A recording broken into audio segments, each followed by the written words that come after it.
I never thought a single text message could change my life, but that's exactly how it started.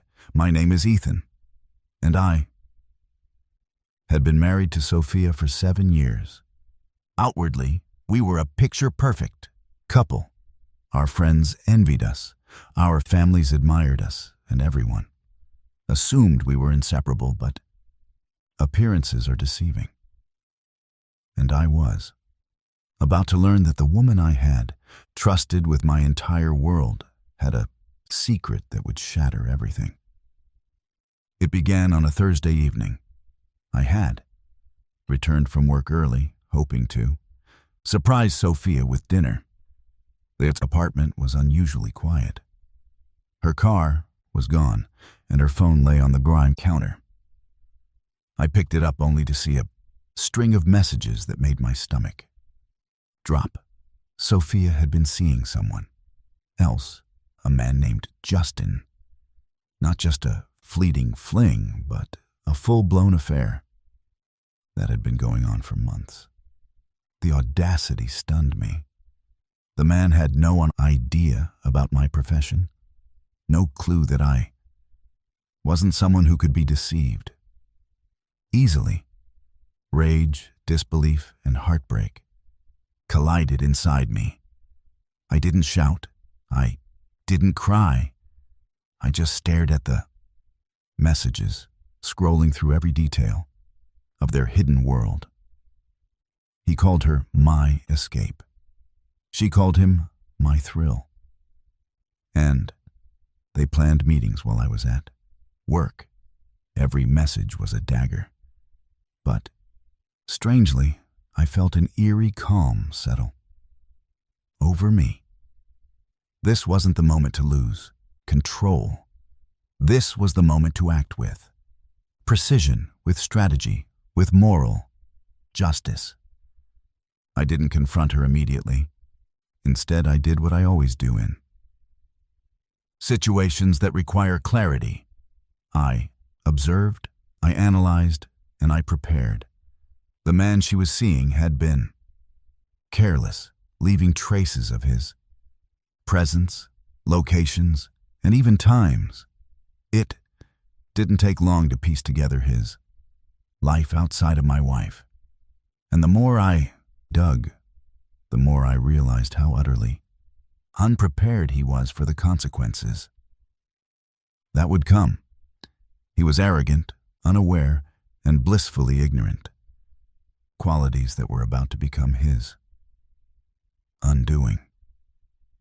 By that night, I had decided on a plan. First, I would expose the betrayal, not in a fit of rage, not in anger, but in a way that was undeniable. Sophia would be forced to face the truth, and Justin would learn that the life he thought he had gained through deception was nothing but a fragile illusion. As for me, I would reclaim my life, erase her from it completely, and take the steps necessary to protect my heart. Divorce wasn't just an option. It was the inevitable conclusion of the betrayal she had orchestrated. But before any of that could happen, I needed proof, undeniable evidence that couldn't be denied, ignored, or twisted. I spent the night gathering screenshots, saving locations, and cataloging every interaction they had, making sure that when the confrontation came, there would be no question of the truth. By the time the sun rose, I had everything I needed. Everything. And I was ready to act. The next morning, I didn't wake Sophia with questions or accusations. Instead, I drove straight to Justin's apartment, my mind sharp, my resolve absolute. I didn't intend to fight. I didn't intend to beg. He had brought this chaos into my life, and now he would face the consequences. When he opened the door, a grin on his face, I didn't hesitate. One punch, clean and precise, and he crumpled to the floor. Shock registered in his eyes, mingled with fear. And I knew immediately that the lesson had landed. This was more than physical. It was a warning, a clear message that betrayal comes with costs far beyond what he had imagined. I didn't stay to see his recovery.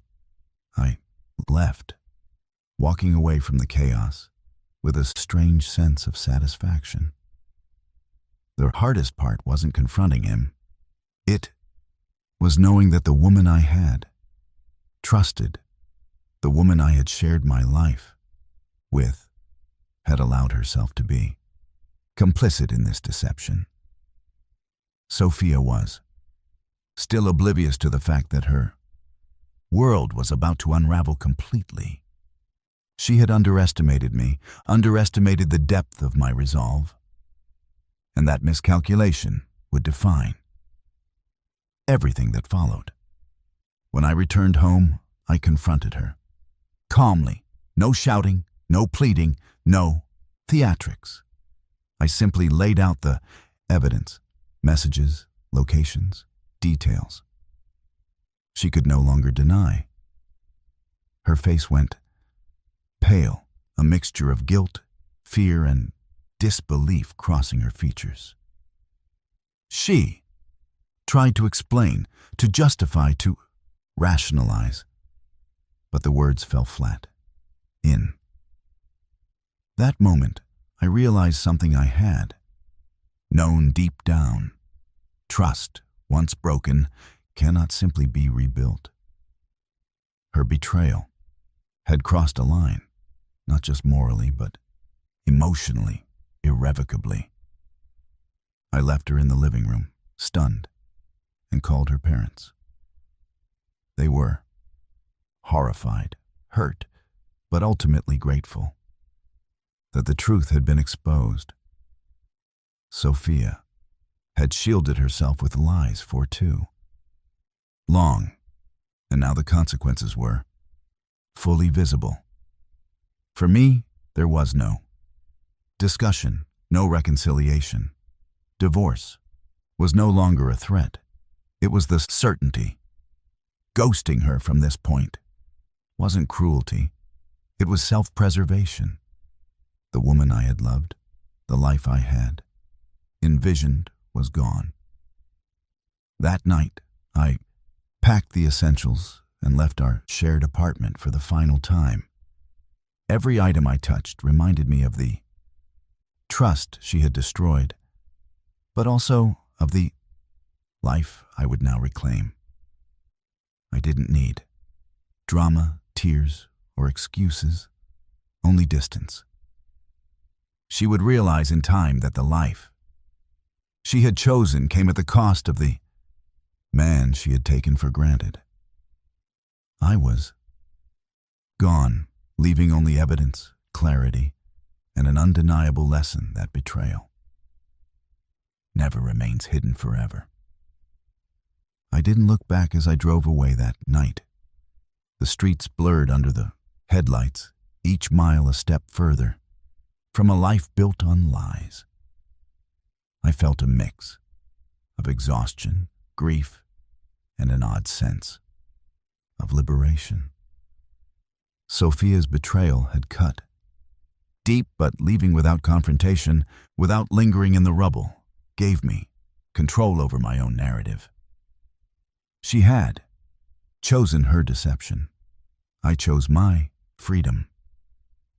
Over the next few days, I stayed off the grid. No calls, no messages, no social media. I wanted to exist in the silence, away from the reminders of what had been.